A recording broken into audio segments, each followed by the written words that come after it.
கன்னியாகுமரி மாவட்டம் நாகர்கோவிலில் எஸ்பி அலுவலகத்தில் மருங்கூர் அருகே உள்ள பகுதியைச் சேர்ந்த பெண் ஒருவர் புகார் அளித்துள்ளார். அப்புகாரில் தனது வீட்டின் மதில் சுவர் ஏறி குதித்து வீட்டில் தனியாக இருந்த தன்னிடம் பாலியல் தொல்லை அளிக்க முயற்சித்த லாரன்ஸ் என்பவர் மீது 5 கிராமம் காவல் நிலையத்தில் புகார் கொடுத்தும் 1 வாரத்திற்கு மேலாகியும் நடவடிக்கை எடுக்கவில்லை என பாதிக்கப்பட்ட பெண் ஷீலா ராஜு புகார் தெரிவித்துள்ளார்.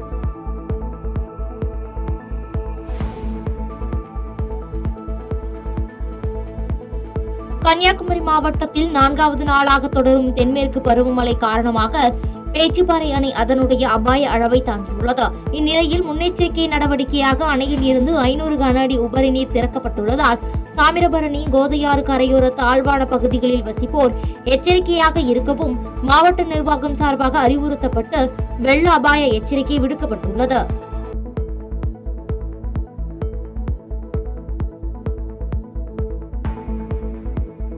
கன்னியாகுமரி மாவட்டம் நாகர்கோவில் மாநகராட்சி அண்ணா பேருந்து நிலையத்தில் மேயர் மகேஷ், ஆணையாளர் நிஷாந்த், கிருஷ்ணா உள்ளிட்டோர் திடீர் ஆய்வு மேற்கொண்டனர். இந்த ஆய்வில் பேருந்து நிலைய பகுதியில் உள்ள கடைகளில் ஆக்கிரமிப்பு உள்ளதா, கழிவறைகள் சுகாதாரமாக உள்ளதா என ஆய்வு செய்த மேயர் அங்கிருந்த பொதுமக்கள் மற்றும் கல்லூரி மாணவ மாணவிகளிடம் குறைகளை கேட்டறிந்தனர்.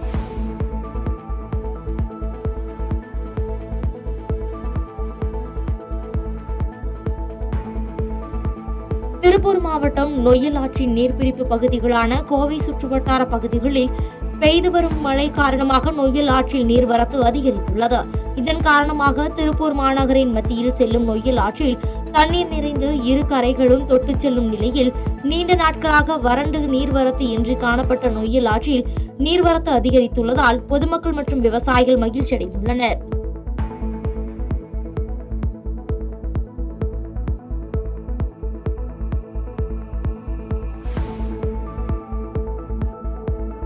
நாகை அருகே சங்கமங்கலம் ஊராட்சியில் அடிப்படை வசதி செய்து தரக்கோரி நாகை திருவாரூர் தேசிய நெடுஞ்சாலையில் கிராம மக்கள் சாலை மறியல் போராட்டத்தில் ஈடுபட்டனர். இச்சம்பவ இடத்திற்கு விரைந்து வந்த காவல்துறையினர் போராட்டக்காரர்களை கைது செய்து தனியார் திருமண மண்டபத்தில் அடைத்த நிலையில் நடவடிக்கை எடுக்காத பட்சத்தில் மாவட்ட ஆட்சியர் அலுவலகம் முன்பு காத்திருப்பு போராட்டத்தில் ஈடுபட போவதாக அவர்கள் தெரிவித்துள்ளனர்.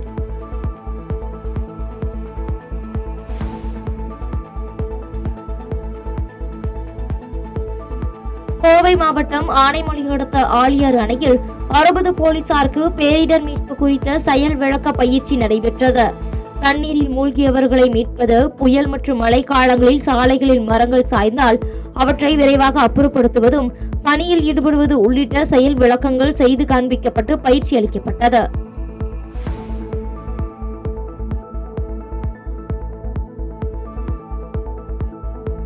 தஞ்சையில் ரயில் நிலையத்தின் முகப்பில் கட்டப்பட்டு வரும் வடமாநில கோயில் கட்டமைப்பை அகற்றிவிட்டு தஞ்சை பெரிய கோயில் வடிவமைப்பில் கட்ட வேண்டும் என வலியுறுத்தி அனைத்து அமைப்பினர் சார்பில் கண்டன ஆர்ப்பாட்டம் நடைபெற்றது. இந்த ஆர்ப்பாட்டத்தில் 50க்கும் மேற்பட்டோர் கலந்து கொண்டு கண்டன கோஷங்களை எழுப்பினர்.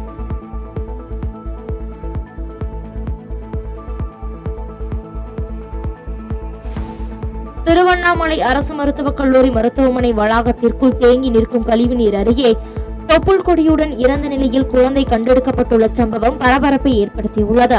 இதுகுறித்து போலீசார் தீவிர விசாரணை மேற்கொண்டு வரும் நிலையில் இதுகுறித்தான வீடியோ காட்சிகள் வெளியாகி பொதுமக்கள் மற்றும் சமூக ஆர்வலர்களிடையே அதிர்ச்சியை ஏற்படுத்தியுள்ளது.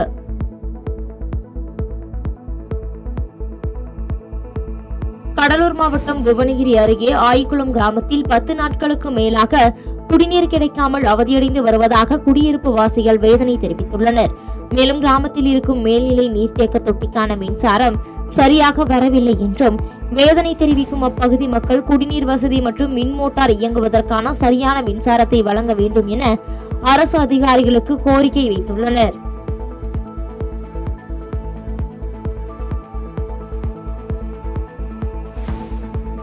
திருச்சியில் கல்கண்டார்கோட்டை செல்லும் 2 அரசு பேருந்துகள் நடுவழியில் நின்றதால் பயணிகள் பெரும் அவதிக்குள்ளாகினர். மேலும் இதனால் அப்பகுதியில் கடும் போக்குவரத்து நெரிசல் ஏற்பட்ட நிலையில் பழைய மற்றும் சேதமடைந்து காணப்படும் அரசு பேருந்துகளை அகற்றி புதிய பேருந்து சேவையினை அளிக்க வேண்டும் என பொதுமக்கள் மற்றும் பயணிகள் கோரிக்கை வைத்துள்ளனர்.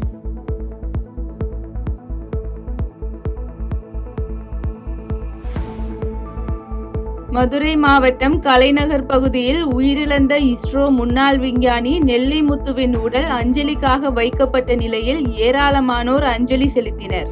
மேலும் நெல்லிமுத்து மறைந்த முன்னாள் குடியரசுத் தலைவர் APJ அப்துல் கலாமுடன் பணியாற்றியவர் என்பது குறிப்பிடத்தக்கது.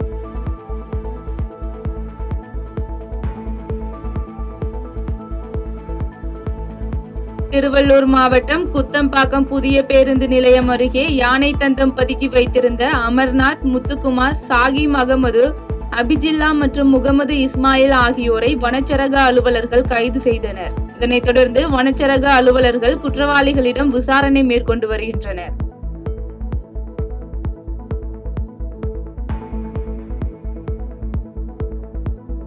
திருச்சி மாவட்டம் முசிறி அருகே வெள்ளையன் என்ற கூலி தொழிலாளி சாலையோர பள்ளத்தில் விழுந்து உயிரிழந்த சம்பவம் அப்பகுதியில் சோகத்தை ஏற்படுத்தியுள்ளது. இதனையடுத்து தகவலின் பேரில் சம்பவ இடத்திற்கு வந்த போலீசார் இறந்தவரின் உடலை மீட்டு பிரேத பரிசோதனைக்காக துறையூர் அரசு மருத்துவமனைக்கு அனுப்பி வைத்த பின்னர் இதுகுறித்து வழக்கு பதிவு செய்து விசாரணை மேற்கொண்டு வருகின்றனர்.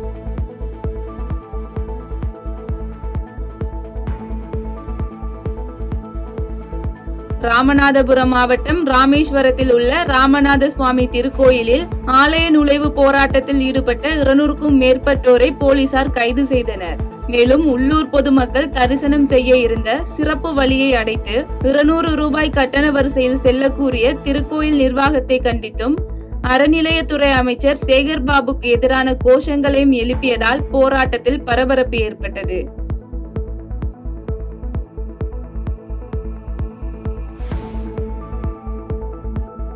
நீலகிரி மாவட்டம் குன்னூர் அருகே குடியிருப்பு பகுதிக்குள் சுற்றித் திரிந்த கரடியை மாவட்ட வன அலுவலர் கௌதம் உத்தரவின்படி குன்னூர் வனத்துறையினர் கூண்டு வைத்து பிடித்தனர். இதனையடுத்து பிடிக்கப்பட்ட கரடி உதகை அருகே உள்ள அடர்ந்த வனப்பகுதிக்குள் பத்திரமாக விடப்பட்டது.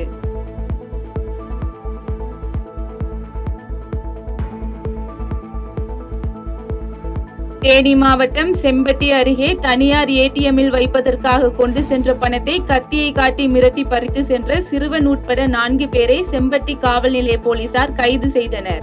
தொடர்ந்து கைது செய்யப்பட்ட குற்றவாளிகள் சிறையில் அடைக்கப்பட்டதை அடுத்து தப்பி சென்ற மற்ற குற்றவாளிகளை போலீசார் தேடி வருகின்றனர்.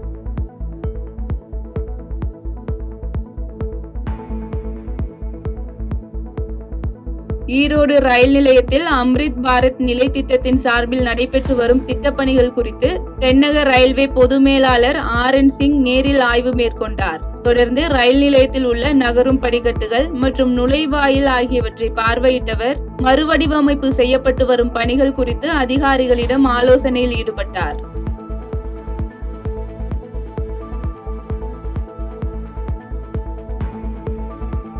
ஈரோடு மாவட்டத்தில் ஞானப்பிரகாஷ் என்பவர் தனது இருசக்கர வாகனத்தின் பதிவு எண் கொண்டு திருச்சியில் மற்றொரு இருசக்கர வாகனத்தை இயக்கி வரும் உரிமையாளர் மீது நடவடிக்கை எடுக்குமாறு ஈரோடு SP அலுவலகத்தில் புகார் அளித்தார். மேலும் ஏதேனும் குற்ற செயல் செய்வதற்கு முன்பு அந்த வாகனத்தின் மீதும் வாகன ஓட்டுநர் மீதும் போலீசார் நடவடிக்கை எடுக்க வேண்டும் என கோரிக்கை வைத்துள்ளார். வண்டி வந்து ஈரோடு கொல்லம்பாளையத்தில் வீட்டில் இருக்கு 2 வண்டி இருக்கிறனால அந்த வண்டியை ஆக்சுவலாக எடுக்கிறதே கிடையாது. அப்போ அந்த இதே பேரில் ஏற்கனவே இன்னொரு வண்டி ஓடுறதுனால அங்கே ஃபைன் போட்டுருக்காங்க. அந்த ஃபைன் எனக்கு நேரம் வந்திருக்கு. இது வந்து என்ன பண்ண இது வந்து எந்த மாதிரி இதுன்னு தெரியல, வந்து மேலும் குற்றச்செயலில் ஈடுபட்டு வேறு பெரிய பிரச்சனை வரதுக்கு முன்னாடி இதுக்கு உண்டான இந்த அபதார தொகையிலேருந்து என்னை விடுவிச்சு இந்த பிரச்சனையிலேருந்து கொஞ்சம் எனக்கு விடுவிச்சு கொஞ்சம் உதவி பண்ணுவார். ஐயாவிட்ட மனு கொடுக்க வந்திருக்கேன். இன்றைக்கி வண்டியும் வந்து இங்கே தான் வச்சுருக்கேன், நீங்கள் பார்க்கலாம். அதனால் வந்து ஒரே பதிவில் 2 வண்டி ஓடுறது நான் இன்றைக்கி தான் முதல் முறையாக கேள்விப்படுறேன். அதனால் எனக்கு பதட்டமாகிடுச்சு. என்னன்னு தெரியல, நம்ம வண்டிக்கு எடுக்காத வண்டிக்கு எப்படி ஃபைனுங்கிறது புரியல. லோக்கலில் ஃபைன் போட்டிருந்தால் எங்கேயா போயிருக்கலாம். இங்கே திருவாடங்கூர் நம்ம போனதே கிடையாது. ஸோ அதனால் அவர் வந்து அந்த வண்டி ஓட்டின மணிகண்டங்கிறோட ஃபோட்டோவோட பதிவு அது வந்து எடுத்து வச்சுருக்கேன், பதிவேட்டை எடுத்து வச்சுருக்கேன். எல்லாமே ப்ரூஃப் என்கிட்ட இருக்குது. அதனால் வந்து இது வந்து ஐயாட்ட மனு கொடுக்க வந்திருக்கேன். இதை பார்த்து அவங்க வந்து ஆவணம் செய்யணும்னு கேட்டுருக்கேன். செய்திகளை உடனுக்குடன் தெரிந்து கொள்ள கீழ்கண்ட கேபிள் மற்றும் DTH நெட்வொர்க்குகளில் எம்நாடு செய்தி தொலைக்காட்சியை காணுங்கள். பாதகம் செய்பவரை கண்டால் நாம் பயம் கொள்ளலாகாது பாப்பா. மோதி மிதித்து விடு பாப்பா, அவர் முகத்தில் உமிழ்ந்து விடு பாப்பா.